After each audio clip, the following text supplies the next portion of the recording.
Hello student, welcome to my channel special techno.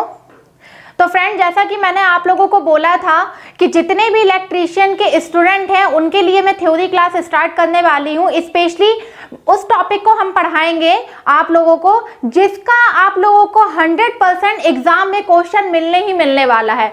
तो जितने भी बच्चे हैं जिनको भी तैयारी करनी है, इस साल एग्जाम निकालना है, तो वो बच्चे ये वीडियो 100% देखें। और एकदम पहले मैं एक बात बता देती हूँ आप लोगों को कि आप लोगों को ये जब वीडियो देखना है तो लास्ट तक देखना है। बीच में आप लोग बिल्कुल ही वीडियो को स्किप मत करिएगा, कंटिन्यू देखिएगा। आप लोग कनेक्शन बना के रखेंगे मेरे साथ तो यहाँ पे आप लोगों को 100% वीडियो समझ में आने वाला है।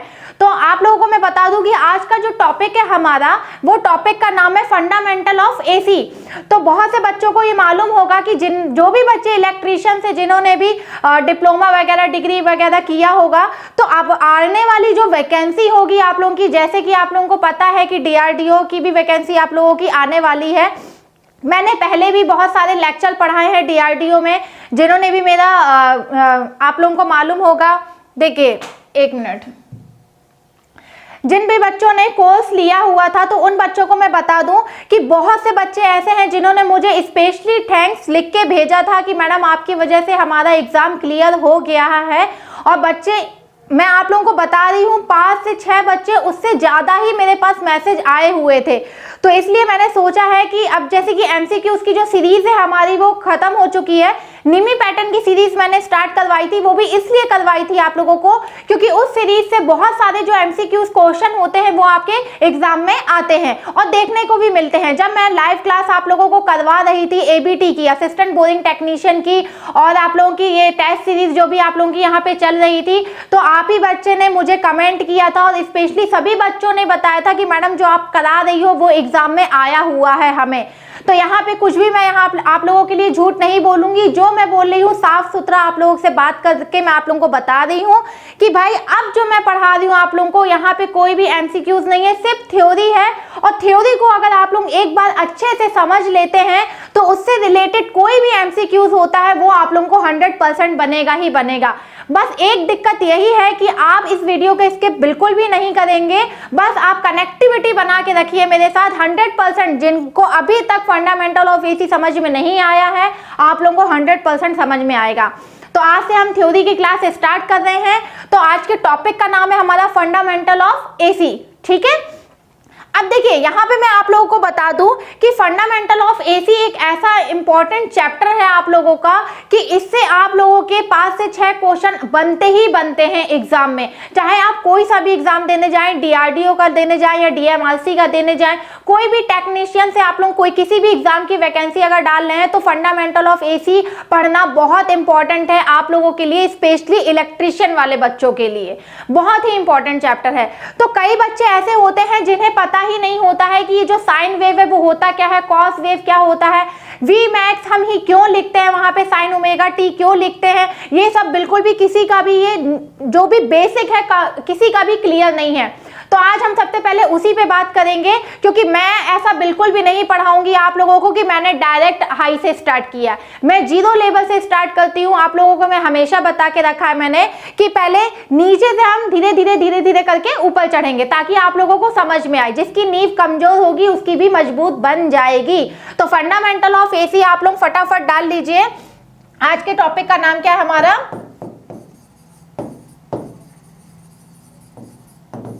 फंडामेंटल ऑफ एसी, ठीक है।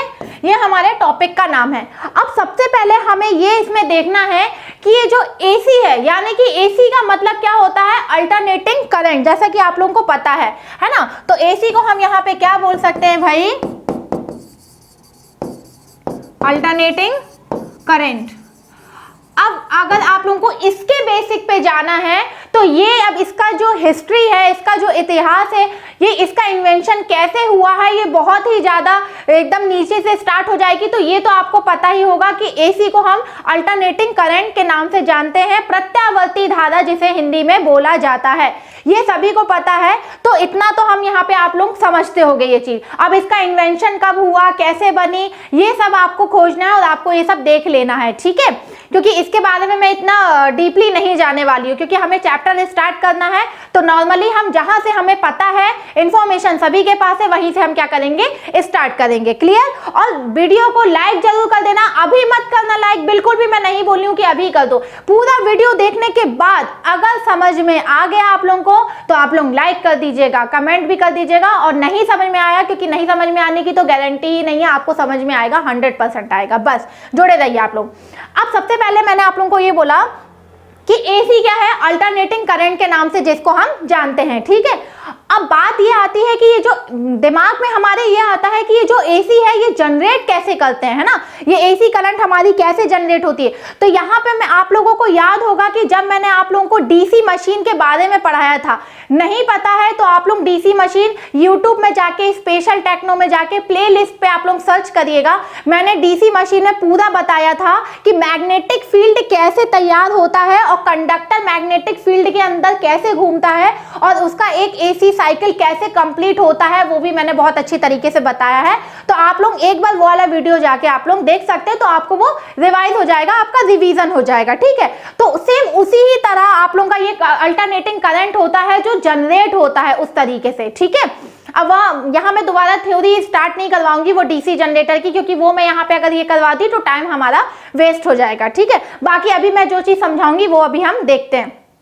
अब यहाँ पे मेन 3 इंपॉर्टेंट चीज आप लोगों को देखनी है। सबसे पहली इंपॉर्टेंट चीज यहाँ पे आप लोगों की ये है कि आप लोगों को ये देखना है कि सबसे पहले कि ये जब ये जो वेव होता है, ये जो हमारा वेव होता है ये, तो ये 0 से ही स्टार्ट क्यों होता है। सबसे पहले हमें ये देखना है कि 0 से स्टार्ट क्यों होता है, और जब ये 0 से स्टार्ट होगा तब हम इसको साइन वेव ही क्यों बोलते हैं, है ना, क्या है, साइन वेव ही हम इसको क्यों बोलते हैं। पहली चीज तो हमें ये देखनी है। दूसरी चीज हमें क्या देखनी है, सेकंड वन हमें क्या देखना है कि भाई जब ये जो वेव है आपका मैक्सिमम से स्टार्ट हो रहा है, ये देखिए यहाँ पे मैक्सिमम है, यहाँ तो मैंने ओरिजिन से इसको नहीं लिया। सेकंड मैंने क्या बोला कि मैक्सिमम से जब हमने इसको लिया है तो इसको हम कोसाइन क्यों बोलते हैं, कोसाइन वेव ही क्यों बोला जाता है या कॉस वेव ही क्यों बोला जाता है, ये कोसाइन या फिर कॉस वेव ही हम इसको क्यों बोलते हैं। पहला क्वेश्चन हमारा ये हो गया, सेकंड क्वेश्चन हमारा ये हो गया, और थर्ड क्वेश्चन की अगर हम बात कर रहे हैं तो V = V max sin omega t ही हम क्यों बोलते हैं। थर्ड हमारा ये हो गया क्वेश्चन। तो ये 3 बातें हमारे दिमाग में आती ही आती हैं जब भी हम फंडामेंटल ऑफ एसी की स्टार्टिंग करते हैं या शुरुआत करते हैं। तो हमें ये 3 चीज देखनी है कि भाई पहला हमने जब वेव फॉर्म देखा यहाँ पे, तो ये जो 0 से स्टार्ट हो रहा है हमारा sine wave form, origin point से स्टार्ट हो रहा है, तो इसको हम साइन वेव ही क्यों बोला जाता है। सेकंड, जब वो मैक्सिमम से स्टार्ट होता है तो इसको कोसाइन या फिर कॉस वेव ही क्यों बोला जाता है। और थर्ड वन हमारा कि V = V max sin omega t ही क्यों लिखा जाता है, ऐसा क्यों, कुछ और क्यों नहीं लिखा जाता वहां पे। तो ये 3 चीज बहुत इंपॉर्टेंट, अगर आपने ये 3 चीज आप लोगों ने समझ लिया अच्छे से तो आप लोगों को इसका पूरा फंडामेंटल समझ में आ जाएगा। अब हम सबसे पहले देखते हैं भाई कि ये जो मैं आप लोगों को समझा रही हूँ कि ये चीज होती क्या है। तीनों क्वेश्चन में हम चलेंगे और ये तीनों क्वेश्चन के बारे में हम बात करेंगे आज की क्लास में। ठीक है, बस जुड़े रहिएगा आप लोग। मैं आप लोगों को बार बार बोल रही हूँ, बस आप लोग कनेक्ट रहिएगा। इसको मैं थोड़ा छोटा कर देती हूँ क्योंकि हमें बोर्ड की ज्यादा जरूरत पड़ेगी, है ना। अब देखिए, सबसे पहले हम यहाँ पे बात करते हैं कि भाई हमने यहाँ पे बोला कि जब हमारा जो वेव फॉर्म है वो 0 से स्टार्ट हो रहा है तो वो उसको हम साइन वेव ही क्यों बोलते हैं। तो आप लोगों ने जैसे कि सुना होगा कि जब भी हम वेव की बात करते हैं, है ना, तो वेव की बात करते हैं तो हम किसका सहारा लेंगे, SHM का सहारा लेंगे। किसका, SHM, सिंपल हार्मोनिक मोशन। आप लोगों को मालूम होगा सिंपल हार्मोनिक मोशन, आपने 12th किया होगा, फिजिक्स पढ़ा होगा। तो यहाँ पे मैं बता दूं कि सिंपल हार्मोनिक मोशन को पहले हम यहाँ पे समझेंगे कि सिंपल हार्मोनिक मोशन हमारा क्या होता है। क्वेश्चन नंबर 1 जो मैंने बताया था कि ओरिजिन पॉइंट से ही वेव क्यों स्टार्ट होता है, उसको साइन वेव ही क्यों बोलते हैं, तो उसको समझने के लिए सबसे पहले हम क्या करेंगे, सिंपल हार्मोनिक मोशन को यहाँ पे समझेंगे। फिजिक्स वगैरह में आप लोगों ने पढ़ा होगा, 12th क्लास में नहीं पढ़ा है तो अब यहाँ पे आप लोग पढ़ेंगे अच्छे से। ठीक है, अब यहाँ पे देखिए, हमेशा याद रखना कि जो आपका साइन वेव होगा वो हमेशा क्या करेगा, ट्रैवल करेगा। हमेशा कुछ इस तरीके से ट्रैवल करता है ना वो, है ना। कुछ इस तरीके से ट्रेवल करेगा, ठीक है। हमेशा वो क्या करेगा, साइन वेव आपका ट्रेवल करेगा। अब देखिए एक एग्जांपल के तौर पे मैं आप लोगों को बता देती हूँ कि जैसे आप लोगों का सपोज मान लीजिए आप लोगों ने, ये तालाब है आप लोगों का, ये क्या है, तालाब है, और यहाँ पे आप लोगों की कोई प्लास्टिक की यहाँ पे बॉटल है, तालाब के किनारे है ना, प्लास्टिक की बॉटल है।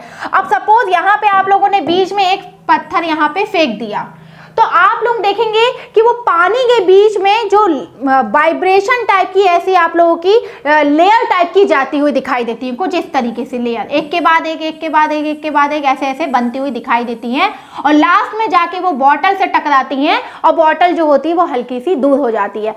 अब इसमें आप लोग देखना कि जहां पे हमने बीच में पत्थर फेंका है और लास्ट में ये जो हमारे यहाँ पे बोतल है, इन दोनों के बीच में कोई भी कॉन्टैक्ट नहीं होता है, कोई भी कांटेक्ट नहीं होता है, लेकिन उसके बाद भी वो जो बॉटल होती है जो लास्ट में रखी रहती है, वो अपनी जगह से थोड़ी दूरी पे चली जाती है। क्यों? क्योंकि ये जो लहर जाती है आप लोगों की, ये लहर क्यों जा रही है, हम पत्थर मारते हैं, कभी हम नॉर्मल आप लोगों ने देखा होगा पानी में पत्थर फेंकते हुए, तो वो आप लोगों की एक तरफ से ऐसे लहर जाती हुई आप लोगों को दिखाई देती है। दैट मीन्स उसको हम क्या बोलते हैं, एक वाइब्रेशन या ऑसिलेशन वहां पे तैयार होता है। क्या होता है, पानी के बीच में एक वाइब्रेशन टाइप का आपको दिखाई देता है, या फिर एक ऑसिलेशन वहां पे तैयार होता है, ठीक है। अब बात होती है भाई यहाँ पे कि हम वाइब्रेशन इसको क्यों बोल रहे हैं और ऑसिलेशन क्यों बोल रहे हैं। तो यहाँ पे दो बातें होती, सबसे पहले अगर हम वाइब्रेशन की बात कर लेते हैं, ठीक है, और बाद में हम ऑसिलेशन की बात करते हैं। तो जब भी हम वाइब्रेशन की बात करेंगे तो ये दोनों एक ही है, लेकिन इनको समझना भी आप लोगों को जरूरी है कि वाइब्रेशन क्या होता है और ऑसिलेशन क्या होता है, ठीक है। तो वाइब्रेशन हम तब बोलते हैं जब फ्रीक्वेंसी हमारी ज्यादा होती है, मतलब ये जो फ्रीक्वेंसी वो हमें दिखाई ना दे, इतनी जल्दी जल्दी जल्दी जल्दी फ्रीक्वेंसी चले जो हमें जल्दी नहीं दिखाई दे रही है, ठीक है। तो उसको हम क्या बोलेंगे भाई, वाइब्रेशन यहाँ पे बोलेंगे। और ऑसिलेशन का मतलब ये है कि जब हमें जो फ्रीक्वेंसी है वो थोड़ी धीमी हो, है ना, धीमी धीमी चले, तो हम उसको क्या बोल सकते हैं, ऑसिलेशन बोल सकते हैं। ये दो बातें पहले समझ में आई। फिर से एक बार रिपीट करती हूँ कि भाई साइन वेव ट्रैवल क्यों करता है। ट्रैवल का मतलब अभी मैंने आप लोगों को बता दिया, जैसे तालाब में हमने एक बीच में हमने पत्थर फेंक दिया तो आप लोगों की लेयर बनती हुई दिखाई देती है, मतलब एक वाइब्रेशन टाइप का दिखाई देता है हमें, तो हम उसको ऑसिलेशन भी बोल सकते हैं। ये हमारा किस में आता है, सिंपल हार्मोनिक मोशन में आता है। तो सिंपल हार्मोनिक मोशन की अब हम बात कर रहे थे, तो यहाँ पे पहले ये मैंने ट्रैवलिंग का आपको समझा दिया। तो दो प्रकार से हम देख सकते हैं भाई कि किस प्रकार से, दो प्रकार से हो सकती है, एक वाइब्रेशन टाइप में आपकी वेव हो सकती है और एक ऑसिलेशन टाइप में हो सकती है। वाइब्रेशन मतलब जिसकी फ्रिक्वेंसी आपकी ज्यादा होगी, और ऑसिलेशन मतलब जिसकी फ्रीक्वेंसी थोड़ी आप लोगों की कम होगी, जिसको हम देख सकते हैं। ओके, अब देखिए, अब हम चलते हैं यहाँ पे। अब अच्छी बात, यहाँ पे जुड़े रहिएगा बिल्कुल भी, है ना, आप लोगों को समझ में 100% आएगा। पहले जो मैं समझा रही हूँ, लास्ट में वीडियो के एंड में आप लोग बोलोगे कि हाँ मैम हमको सब समझ में आया है A to Z। और ईमानदारी से पढ़ना, एकदम बिल्कुल भी एक्स्ट्रा दिमाग लगाने की जरूरत नहीं है आप लोगों को, क्योंकि मैंने देखा है बहुत ज्यादा आप लोग इधर उधर की बातें लेके सोचते हो मैडम ये मैडम वो। हम जितना पढ़ा रहे हैं अभी आप सिर्फ उतना पढ़िए, आप लोगों को 100% A to Z सब समझ में आएगा, ठीक है। अब देखिए, अब यहाँ पे सिंपल हार्मोनिक मोशन की बात थी, तो जैसा कि हम जानते हैं कि इसके लिए हम इसको समझने के लिए हम पेंडुलम का सहारा लेंगे। सबसे पहले पेंडुलम आप लोगों ने देखा होगा, जैसे कि ये हमने, ये थ्रेड है, थ्रेड से हमने ये, अब मान लीजिए एक बॉल है आप लोगों की आयरन की, ये क्या है हमारे पास, बॉल है, हमने इसको लटका दिया, ठीक है। आयरन की बॉल को हमने थ्रेड से लटका दिया, मतलब एक धागे से हमने क्या कर दिया, लटका दिया, लोहे का टुकड़ा। अब ये जो आयरन होगा इसका अपना कुछ मास होगा भाई, इसका कुछ वेट होगा ना, इसका कुछ मास होगा। अब ये आके यहाँ पे अटक गया नीचे। पूरा नीचे क्यों नहीं गया, इसलिए नहीं गया क्योंकि वो ऊपर बंधा हुआ है ना।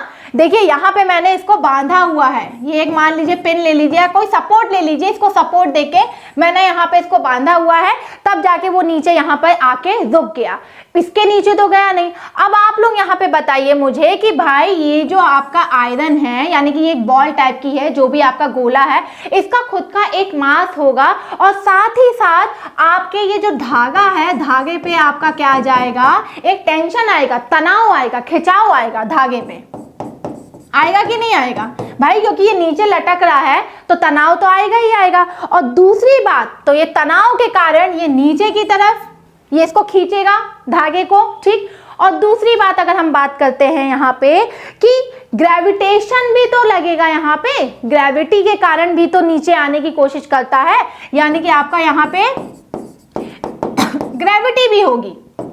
सेकंड चीज हमें यहाँ क्या मिल गई, ग्रेविटी भी मिल गई।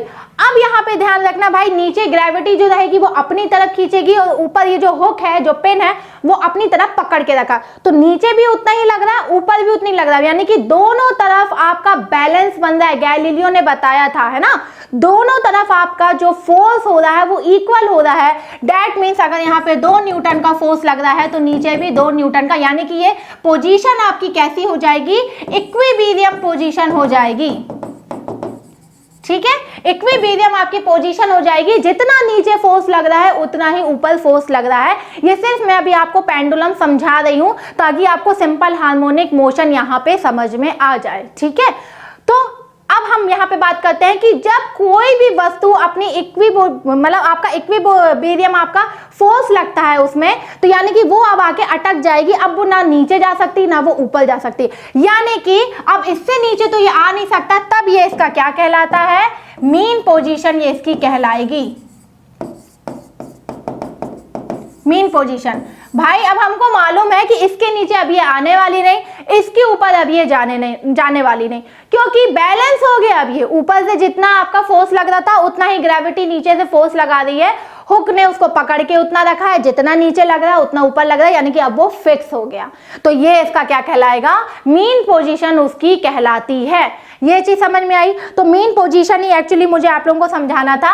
अब हम यहाँ पे बात कर रहे हैं भाई, मास इसका क्या था, m, ग्रेविटेशन था g, तो यानी कि आपका यहाँ पे क्या हो जाएगा, टोटल mg। हम यहाँ पे इसका नेट वेट बोल सकते हैं। नेट वेट कितना आ जाएगा इस बॉल का, mg आ जाएगा। ये हो गया पेंडुलम की बात। अब हम इसके मोशन की बात करते हैं। ठीक है, अब हम इसके मोशन की बात करते हैं अगर, तो देखिए अब मोशन की अगर हम बात करते हैं तो ये हमारा ए पॉइंट हमने ले लिया इसका मीन पोजीशन। अगर ये आगे की तरफ जाता है तो ये हो गया मान लीजिए सी, और इस तरफ की तरफ आता है तो ये हो गया बी। अब ये पेंडुलम कैसा होगा भाई आपका, सबसे पहले ए पे रहेगा, उसके बाद हमने उसको धक्का दिया, सी पे गया, वापस अगेन ए पे आया, फिर वापस बी पे गया, फिर मीन पोजीशन पे आया, फिर सी पे गया। इसी तरीके का ये पेंडुलम आपका आगे पीछे होता रहेगा। ये चीज समझ में आ गई। इसी से हमारी वेव बनना चालू होती है, मतलब ऑसिलेशन हमारा चालू हो जाता है यहीं से बनना। ठीक है, क्योंकि हमारी इक्विलिब्रियम कंडीशन हमने यहाँ पे बता दिया भाई, मीन पोजीशन हमें यहाँ पे मिल गई इसकी। तो अब यहाँ पे क्या होगा कि भाई हमें मीन पोजीशन मिल गई है, अब अगर हम इसमें फोर्स लगाते हैं तो ये क्या करेगा, अपनी मीन पोजीशन से आगे की तरफ जाएगा, फिर वापस मीन पोजीशन पे आएगा, फिर बी। अब आते हुए दिखेगा नहीं आपको, कंटिन्यू में ऐसे ऐसे दिखेगा, लेकिन मैं बता रही हूँ सी पे गया, फिर ए पे आएगा, क्रॉस करते हुए जाएगा ना, फिर बी पे जाएगा। ऐसे में हमारी वेव बनना चालू होती है, मतलब ऑसिलेशन बनना हमारा चालू हो जाता है। ऑसिलेशन को हम खुद कंट्रोल कर सकते हैं, इसलिए मैंने इसको ऑसिलेशन बोला है ना। अगर हम वेव की बात नहीं कर रहे हैं, वाइब्रेशन अगर ज्यादा होगा तो हम कैसे कंट्रोल करेंगे उसको, ऑसिलेशन की बात करती हूँ मैं यहाँ पे। अब एक और जैसे मैं समझा देती हूँ आप लोगों को एक और तरीका। सपोज मान लीजिए ये हमारा ये मैंने स्प्रिंग लगा दिया, यहाँ पे आपका एक बॉक्स है, ये क्या है, ए सपोज। ठीक, अब ये स्प्रिंग को हमने क्या किया, कंप्रेस्ड किया थोड़ा, तो ये थोड़ा कंप्रेस्ड होके इस पोजीशन पे आ गया बी, और यहाँ पे आपका कौन सा पोजीशन था, ए। ठीक है, अब उसके बाद कंप्रेस किया तो यानी कि पीछे हल्का दबाया मैंने तो वो बी पोजीशन पे आ गया, ए से बी पोजीशन पे आ गया। और जब हम उसको छोड़ेंगे तो वो वापस ए पोजीशन पे नहीं रुकेगा, वो वापस किस पोजीशन पे चला जाएगा, वो आप लोगों का सीधा चला जाएगा सी पोजीशन पे। ठीक है, यहाँ पे आपका रहेगा ए और यहाँ पे आपका रहेगा बी। अब ये सिर्फ मैं एग्जाम्पल दे रही हूँ, है ना, ये सिर्फ मैं एग्जाम्पल दे रही हूँ, क्योंकि देखो एग्जाम्पल नहीं दूंगी तो आप लोगों को नहीं समझ में आने वाला है कि ये चीज होती क्या है, मैं समझा क्या रही हूँ, मैं पढ़ा क्या रही हूँ। बस आप लोग कनेक्टिविटी बना के रखना, बिल्कुल भी बोर मत होना आप लोग, क्योंकि बोर हो जाओगे। वैसे मैं बोर होने नहीं दूंगी आप लोगों को, इतने अच्छे तरीके से समझा रही हूँ आप लोगों को, बोल बिल्कुल भी नहीं होना है, अच्छे से देखना है वीडियो को। कि हमने बोला कि मैंने स्प्रिंग लगा के एक ब्लॉक डाल दिया ए, अब उसके बाद मैंने इसको जब कंप्रेस किया, ठीक है, इसको मैंने क्या किया भाई, कंप्रेस किया, तो ये किस पे चला गया, ए से बी पे, यहां से कंप्रेस हुआ होगा बी पे। अब जैसे ये बी पे आया, अब हमने इसको छोड़ दिया, कंप्रेस छोड़ दिया, तो ये कैसा हो जाएगा, लॉन्गिट्यूड हो जाएगा, यानी कि सीधे कहां चला जाएगा, सी पे चला जाएगा। सेम वही चीज हो रही है। अगर हम इसको ऐसे देखा जाए तो ये हमारा था पॉइंट ए, ये था हमारा पॉइंट सी, और ये था हमारा पॉइंट बी, इसी तरीके का था ना। मीन पोजीशन आ गई आपकी ए, कंप्रेस्ड किया तो आ गई वापस बी पे, और उसके बाद बी से जब छोड़ा तो लॉन्गिट्यूडनल सीधे कहां चला गया, सी पे। वही चीज हमारी क्या रहेगी, चलती रहेगी चलती रहेगी चलती रहेगी। ये चीज समझ में आ गई, ठीक है। ये ऑसिलेशन मैं आप लोगों को बता रही थी कि इस तरीके का आपका ऑसिलेशन होता है कि भाई पहले आगे जाएगा लॉन्गिट्यूड पे, फिर मीन पोजीशन, फिर आपका कंप्रेस्ड हो गया, कंप्रेस को हमने छोड़ा, फिर लॉन्गिट्यूड पे, मतलब वही चीज आपका आता जाएगा, ठीक है। अब यहां पे हम आते हैं मेन टॉपिक पे। अब मेन टॉपिक हमारा ये है कि आप साइन वेव को समझेंगे कि भाई साइन वेव हमारा यहाँ पे होता क्या है, क्या रहता है। तो देखो यह एक प्रकार का आपको मैं बता दूं कि एसएच, जैसे मैंने एसएचएम आपको बताया ना, सिंपल हार्मोनिक मोशन, तो सिंपल हार्मोनिक मोशन ही होता है। अभी मैंने आप लोगों को समझा दिया, साइन वेव की बात कर रही हूं मैं, ठीक है। तो साइन वेव को ही मैं बता रही हूँ, जैसा हमने बताया था SHM simple harmonic motion, same to same वैसा ही होता है। मतलब मीन पोजीशन से, जो अपना मीन पोजीशन अभी मैंने आप लोगों को यहाँ पे दिखाया था, अभी फिर डायग्राम के थ्रू दिखा दूंगी। थोड़ा सा ये क्या होता है, ऊपर उठेगा, फिर क्या हो जाएगा, नीचे जाएगा। मीन पोजीशन से थोड़ा ऊपर उठेगा, फिर नीचे जाएगा, वही सिंपल हार्मोनिक मोशन आपका। ऊपर उठना, नीचे जाना, वही जो अभी मैंने ब्लॉक लेके बताया, सी पे जाना, मीन पोजीशन पे आना, फिर अगेन बी पे जाना, ठीक है, वही चीज होता है। अब हम इसको कैसे समझेंगे भाई, देखो इसको समझते हैं हम एक सर्कल में, ठीक, जैसा कि आप लोगों को यहाँ पे सर्कल भी दिखाई दे रहा है, यहाँ पे मैंने लगाया हुआ है। तो यहाँ पे मैं एक सर्कल में आप लोगों को समझाती हूँ इस चीज को। ये समझ लीजिए आपका, ये है आपका बी, ये है आपका ए, और ये है आपका सी। यही था, ए को हमने क्या लिया था, मीन पोजीशन लिया था, कंप्लीट। अब हम इसको सर्कल में लेंगे। अब ये चीज ध्यान देना कि सर्कल का जो डायमीटर होगा, आप लोगों का सर्कल का जो डायमीटर होगा वो इस ऑब्जेक्ट के पूरे लेंथ के बराबर होगा। यानी कि अगर हम देखें तो यहाँ पे आ जाएगा आपका ए, यहाँ पे आ गया आपका सी, और यहाँ पे आ गया आपका बी, ठीक है। पूरा इसका डायमीटर कवर करेगा। ये चीज हमेशा ध्यान रखना कि ब्लॉक के मोशन को एंगुलर मोशन में अब हम क्या करेंगे, कन्वर्ट करेंगे। अब ये जो ब्लॉक है ना, ये A block, B block, C block, अब इसको हम कैसे करेंगे, एंगुलर मोशन बनाएंगे। इसका कैसे बनाएंगे, देखो अभी फटाफट हर चीज समझ में आएगी। अब देखो, अब यहाँ पे क्या करना, हमने इसको क्या ले लिया, सर्कल पे ले लिया, ठीक है। अब हमको मालूम है कि भाई एंगुलर मोशन की जब भी बात करते हैं तो उसको किससे डिनोटेट करते हैं, ओमेगा से, है ना। बता चुकी हूं मैं, नहीं पता तो फिर यहाँ पे मैं बता देती हूँ कि पहले देखो, हमने बोला कि भाई ये ए जो है, ये ए पॉइंट से, और यहाँ पे ये जीरो है, ये जीरो ले लिया हमने। सपोज ए भैया मीन पोजीशन जीरो, तो हमने ये जीरो ले लिया। अब यहाँ से हमने क्या किया कि थोड़ा आगे टी टाइम ले लिया भाई, टी इज इक्वल टू, यहाँ पे जब जीरो था तो ये थोड़ा आगे यहाँ तक बढ़ गया। तो यहाँ से यहाँ तक की आपका अगर डिस्टेंस बता रहा है, वो पूछ रहा है किस स्पीड से यहाँ से यहाँ तक गया, तो हमने उसको क्या ले लिया, ओमेगा। ओमेगा स्पीड से वो सी से लेकर के, सपोज मान लीजिए हमने इसको ले लिया पी और इसको ले लिया यहाँ पे क्यू, क्यू से पी पॉइंट तक वो किस टाइम पे गया, तो भाई टी टाइम पे गया, ठीक है। उसके बाद वो किस दूरी को कवर करते हुए गया, तो भाई किस स्पीड से गया, तो ओमेगा स्पीड से गया। तो भाई ओमेगा स्पीड से क्यू से आपका पी तक पहुंचा, किस टाइम पे पहुंचा, तो T is equal to zero, मतलब आप लोग टी ले लो, है ना, तो समझ में आएगा आप लोगों को। टाइम ले लिया हमने यहाँ पे टी, और आप किस स्पीड से गया है, तो ओमेगा। अब यहाँ पे जो एंगल बना वो कितना बना, थीटा। ये समझ में आया, ठीक है। अब P से Q तक पहुंचने में कितना डिस्टेंस ट्रेवल किया उसने, भाई कुछ तो डिस्टेंस ट्रेवल किया होगा ना। A से ये P तक पहुंच गया, यानी कि यहाँ A से वो सपोज यहाँ तक पहुंचा, या सपोज यहाँ तक पहुंचा, हमने इस पॉइंट को ले लिया P। अभी समझते रहना, सब समझ में आएगा, ठीक है। तो यहाँ से P तक पहुंच गया। उसके बाद हमने बोला भाई P से वो फिर थोड़ा आगे गया यहाँ तक, Q तक, यानी कि इस पॉइंट को हमने क्या ले लिया, Q ले लिया, या R ले लो, जो भी लेना आपको वो ले सकते हैं, हमने R ले लिया, ठीक है। अब यहाँ से फिर यहाँ से यहाँ तक अगर हम बात करेंगे भाई, तो फिर स्पीड क्या है आपकी ओमेगा है, टाइम हमने टी ही लिया, ठीक। तो कितना डिस्टेंस ट्रेवल कर रहा है भाई, हमने यहाँ पे फिर थीटा ले लिया, थीटा है तो थीटा ही लेके चलते हैं, अभी नॉर्मली आपको बता रहे। तो आपको मालूम है कि भाई स्पीड इज इक्वल्स टू क्या होता है, आप लोगों का पढ़ा होगा डिस्टेंस अपॉन में टाइम, क्या होता है, डिस्प्लेसमेंट या फिर टाइम जो बोल सकते हो वो होता है। अब हम यहाँ पे बात कर लेते हैं भाई कि कितना डिस्प्लेसमेंट हुआ उसका। तो जब भी हम डिस्प्लेसमेंट या डिस्टेंस निकालेंगे तो आ जाएगा आपका स्पीड इनटू टाइम, यहाँ पे ये हो जाएगा।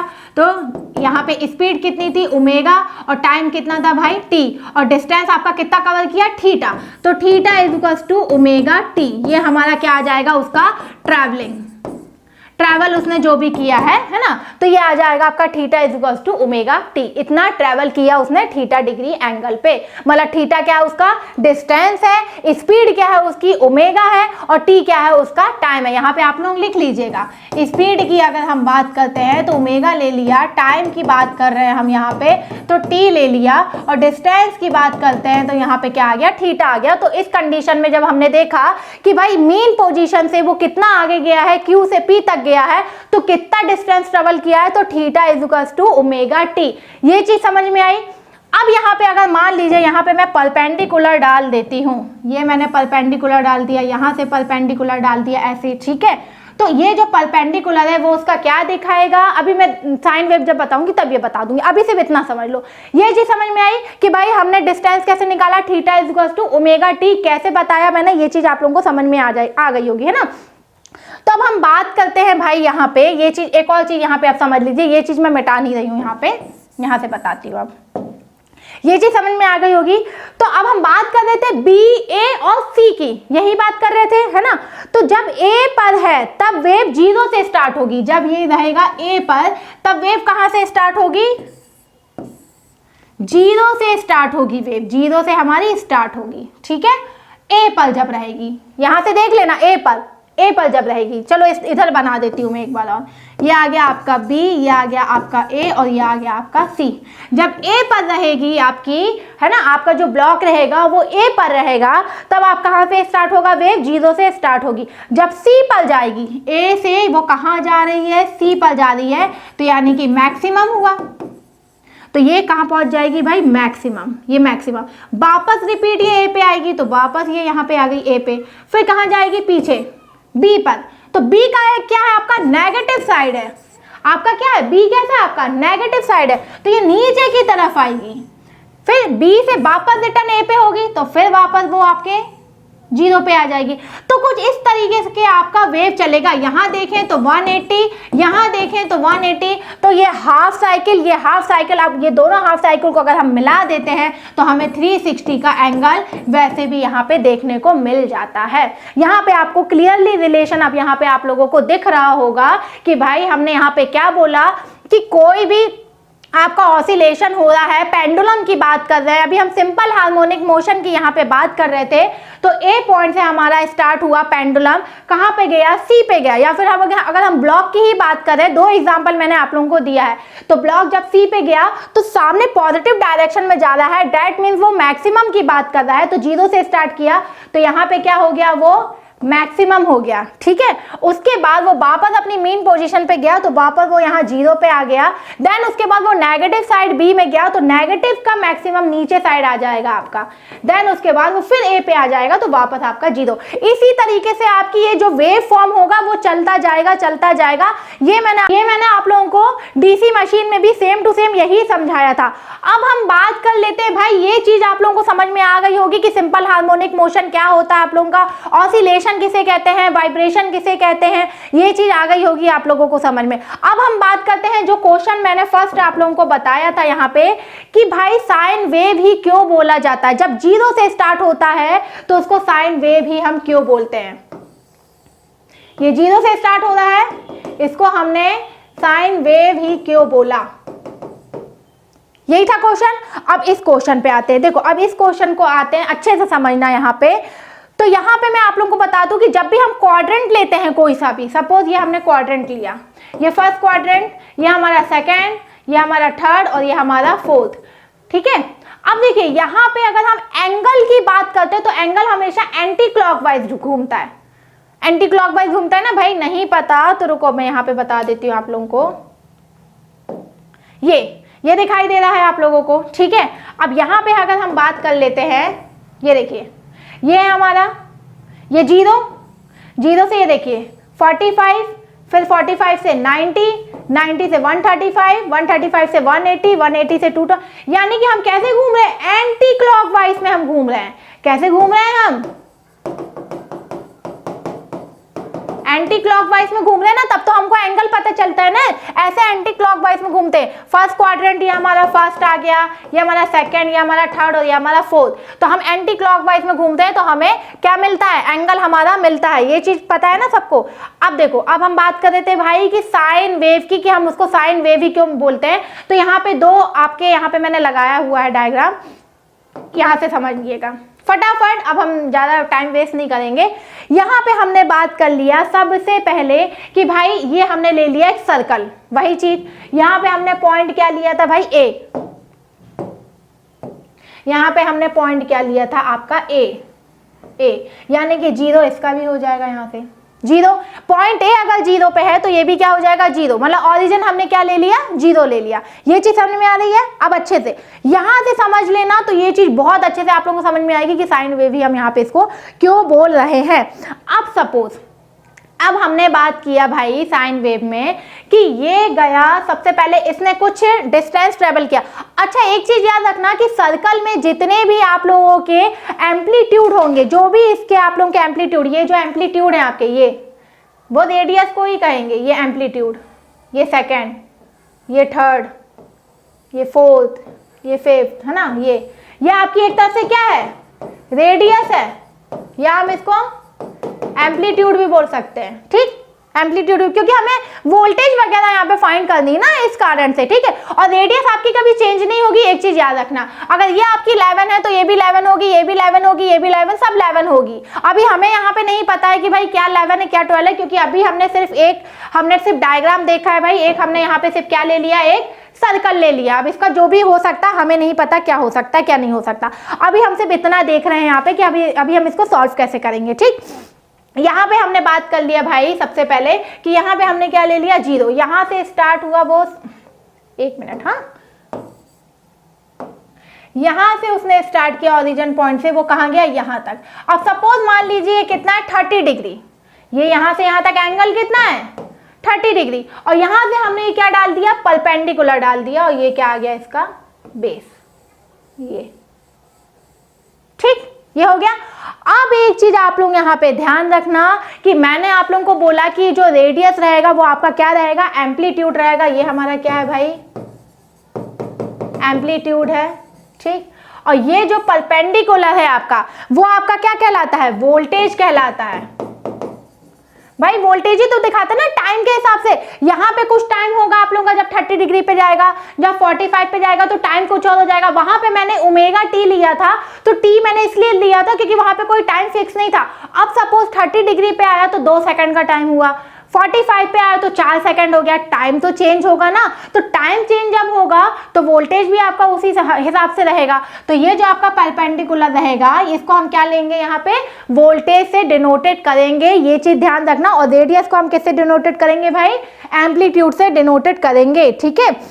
और यहाँ पे मैं बता दूं कि जो लास्ट में आपका जो 0 है, ये जो 0 है यार लास्ट में दिखा दी हूँ, तो वो आपका क्या आ जाएगा, पॉजिटिव वोल्टेज मैग्नीट्यूड। ये आपका क्या आ जाएगा, पॉजिटिव, ये इधर पॉजिटिव आ जाएगा, यहाँ पे लिख भी देती हूँ, पॉजिटिव वोल्टेज का मैग्नीट्यूड।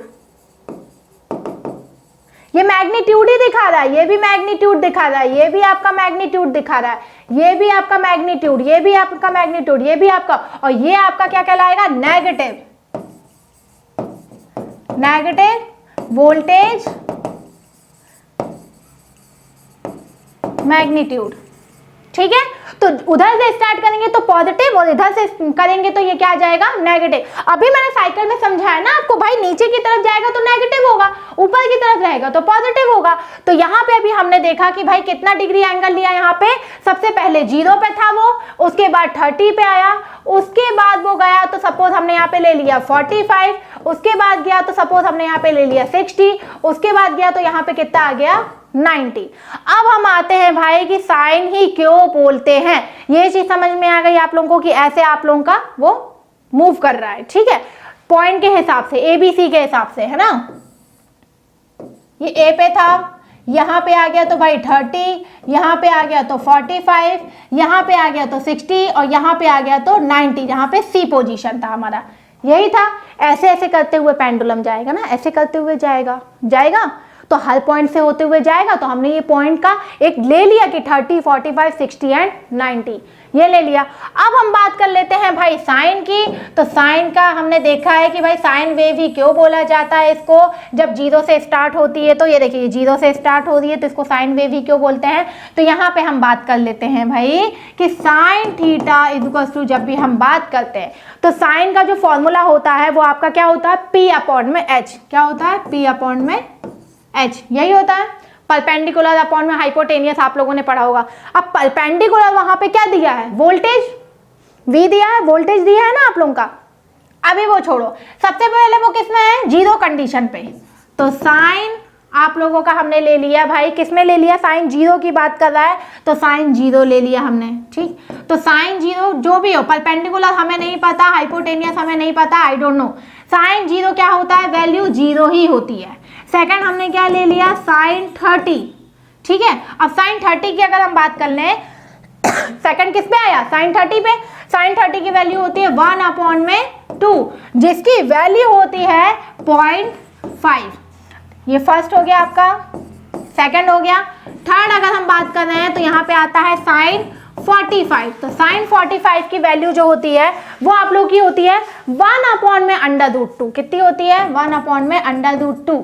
यानी कि 1/√2 का मतलब होता है 0.707, ठीक है। उसके बाद हम फोर्थ ले लेते हैं यहाँ पे साइन 60।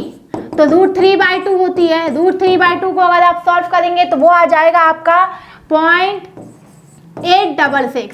लास्ट आ जाएगा आप लोगों का, यहाँ पे लिख देती हूँ 5 वाला, कि साइन यहाँ पे 90 जब लेंगे तो उसकी वैल्यू क्या हो जाती है, 1। तो ये हमें सब मिल गया भाई। यहाँ पे फटाफट यहाँ पे देख लेते हैं, साइन 0 की 0 आ गई, फिर 0.5 आ गई, फिर 0.070, फिर 0.866, ये आ गया। अब यहाँ पे हम देख लेते हैं भाई फटाक से। यहाँ पे देखो, यहाँ पे 0 से स्टार्ट हुआ, यहाँ सबसे पहले हमने 0 लिया तो यहाँ पे देखो ये 0 आ गया, 0 से हमने स्टार्ट किया। अब ये जो आपको दिख रहा है पहला, ये क्या है आपका 0.5, जब 30 पे था, यहाँ पे 30 दिया है, यहाँ पे 30 दिया है, तो 30 पे क्या है 0.5, तो हमने 30 पे 0.5। अब 45 की जब हमने बात किया तो 45 पे हमें क्या दिख रहा है 0.707। आपको नहीं दिखाई दे रहा होगा लेकिन यहाँ पे मैं बता देती हूँ, ठीक है, 0.707। लास्ट में 60 पे 0.866, 60 पे आ जाते हैं हम भाई, 60 पे आ गए, ये आ गए, तो ये हमारा क्या है 0.866। लास्ट में 90 पे देखिए मैक्सिमम पहुंच गया और मैक्सिमम की वैल्यू कितनी है 1, ये आ गया हमारा।